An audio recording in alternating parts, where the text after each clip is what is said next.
My name is Joseph McCormick. I've struggled with drugs, gangs, violence, alcohol, life. How long I've struggled with these things actually started when I was 18 months old, when I was forcefully taken from my parents and put into foster care, boys' homes, residentials, mental hospitals, and prison. The first time I used drugs and alcohol, I actually drank my first beer at 6 years old. I snuck it out of the fridge from my foster dad. And the first time I used drugs, I was 13 and I smoked marijuana for the first time. Locked up, I've been locked up, honestly, way too many to count. From 13 to 25, I've been out of incarceration at most 5 years. The kind of life I had in the world, honestly, it's been rough. At 18 months old, I was taken away from my parents, placed at my grandmother's, and my grandmother was falsely accused of molesting us, and we were placed in foster care. I was abused mentally, physically, sexually, and emotionally. At 7 years old, I went willingly homeless from 7 to 10. At 9 years old, um, a street organization actually took me off of the streets and put me in one of their homes, clothes on my back, food in my stomach, and that's actually how I started selling drugs. They put drugs in my pocket and a gun on my waist and said, "You can't go to school. When he runs out of drugs, take him these drugs. Anyone tries taking them from you, shoot him." At age 13, I started going to in and out of prison, boys' homes, mental hospitals. My daughter, I was 17 years old. My daughter was shot and killed in my car from a bullet that was meant for me. At age 14, my best friend, my only friend I've ever had, was shot and killed for a bullet that was meant for me and died in my arms. My life has just been one roller coaster after another. Throughout it all, I've been shot 6 times, stabbed 3 times, ran over 3 times, rolled a truck, cracked 3 vertebrae in my back, and broke 4 ribs, collapsed my lung 35% running from someone that was shooting at me. Left the hospital 3 times without getting treated because I had a warrant for my arrest. What's different this time is the fact that I give up. I'm fed up. I'm ready to live life. I'm tired of the same old thing. I'm tired of selling drugs. I'm tired of selling guns. I'm tired of living life in the streets just to get by because society looks down on me because of my appearance and my past. All because the past that I have was forced upon me. It wasn't a choice. It was a way of life, a way of living instead of a way of suffering. So, Maury Chaplain Ministry has helped me by getting me in contact with people that actually want to help me, who have been through similar walks of life as me, fought in cages, like literally professionally fought in cages just like me and wants to see better for me.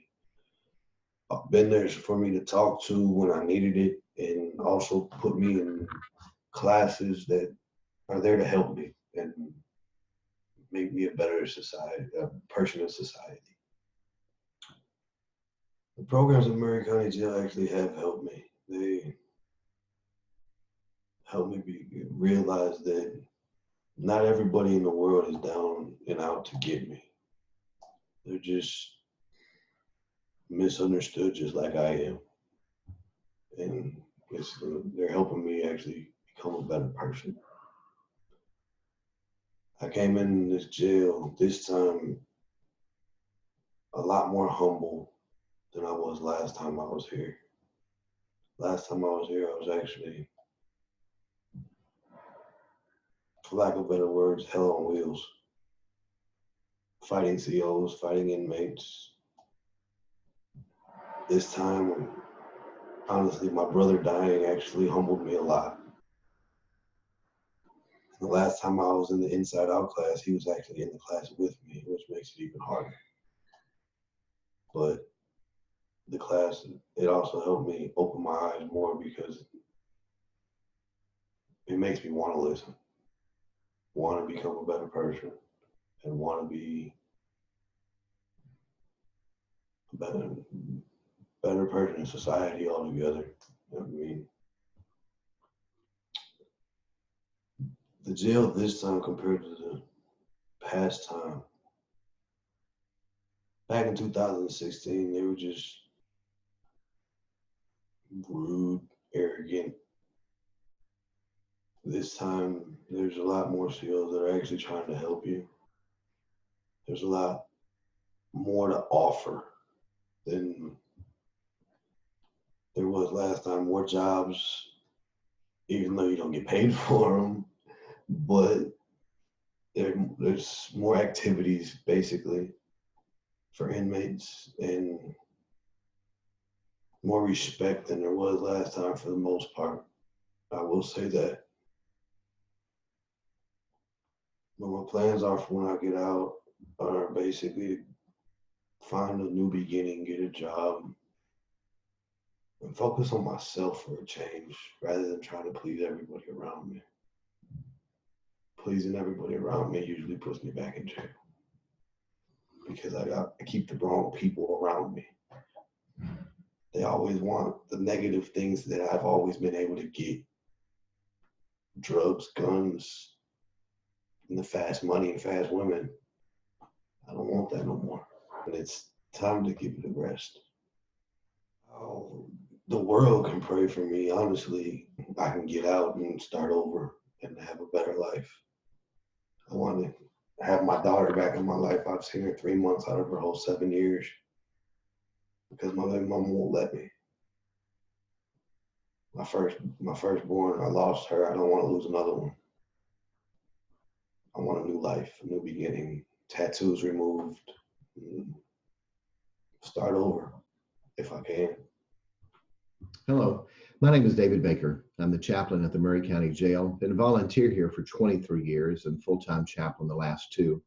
The video that you just watched and others that you'll see are men that we are trying to help, trying to reach for the Lord, trying to make a difference in their life. These people are real. What they have gone through in their past is not an excuse for them to do wrong now. They are responsible for their own behavior. They understand that, and we understand that. To see the amazing situations that they've been through in their life helps us to realize they do need help. They do need the Lord. They do need mercy. They do need compassion. They do need grace. I cannot imagine having to go through what some of these guys have gone through. I struggled enough and had a good mom and dad and had good church and things to grow up in. And so I wanted you to be able to hear from some of these people. A lot of times people ask, what do you do? How are you trying to help these guys? We thought letting you hear the stories and see them one-on-one would be a help. Thank you for taking time to watch this. I hope that you'll pray for each one of these men and all the people that we're trying to work with, and we'd love to have your support. We do not take any money from the county, from the state, from the federal government. Everything is donated by businesses, by churches, by individual people who care and want to help. We'd love to have your support. If you would, just click on the link, go to the website, and donate. We'd sure appreciate it. God bless you and take care.